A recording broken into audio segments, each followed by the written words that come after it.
And at the start now of the Temple Challenge Cup, Imperial College London, closest to us on screen, and Colgate University, United States of America, in the BARC station on the left-hand side of your screen.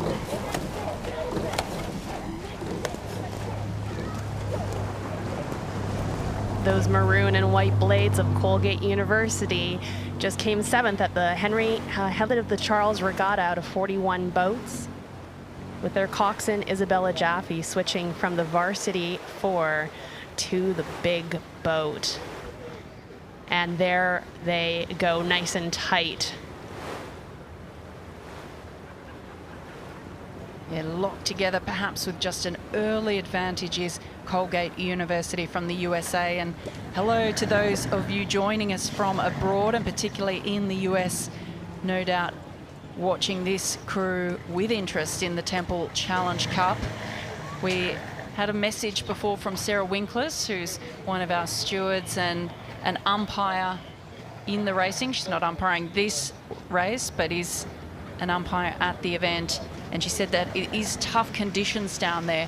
Strong head breeze, which you get some sense of when you're looking at it here, but we can see the umpire of that launch, John Hedger, he has his white flag. He is flagging to the crew from the US to move across back into their station. But the difficulty, of course, in these steering situations is that the coxswain's back is to the umpire, so they can't see it, and they have to be relying on their stroke seat to give them that information, don't they? Absolutely. Stroke seat is the one who's setting the rhythm. They're the metronome of the boat. And one added job here, which is to have the wherewithal to look at what the umpire is saying. Perhaps with the wind blowing his words off a little bit, they will be warned again here to move over. And you got to hope that one of those 16 eyeballs is seeing what's happening here. And I did see the coxswain of the Colgate University crew, Isabella Jaffe.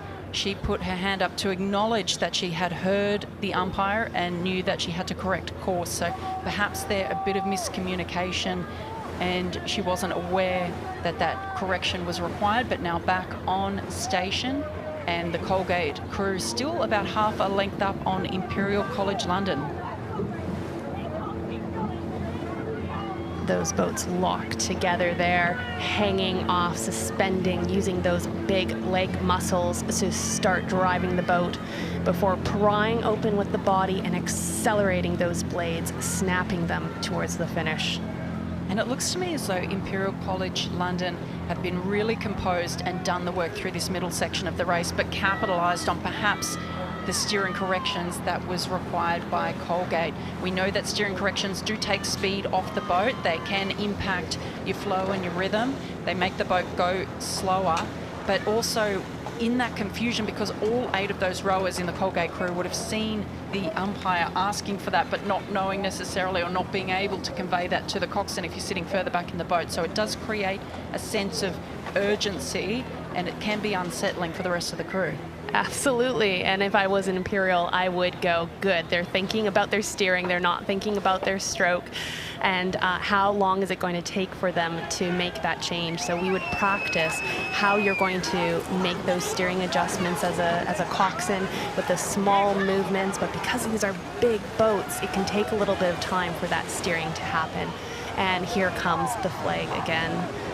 So really struggling with their steering here. Colgate University from the USA, again being warned by the umpire to stay on their station.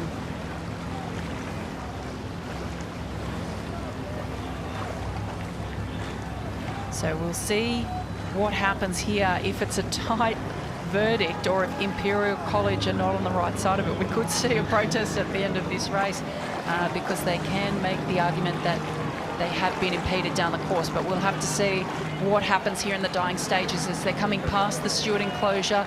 Everyone is on their feet watching this race, and no doubt both crews would be buoyed by that excitement and cheering that is coming from the stewards. We can see Colgate really stepping it up, but still they're not on their station. They are still being warned by the umpire.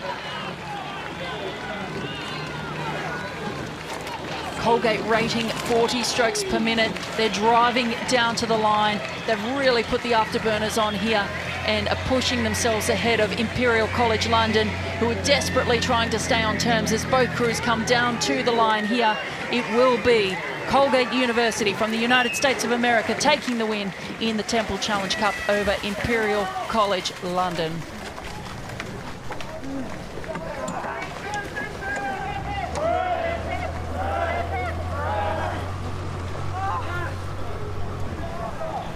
And there are no protests. It is a clear race.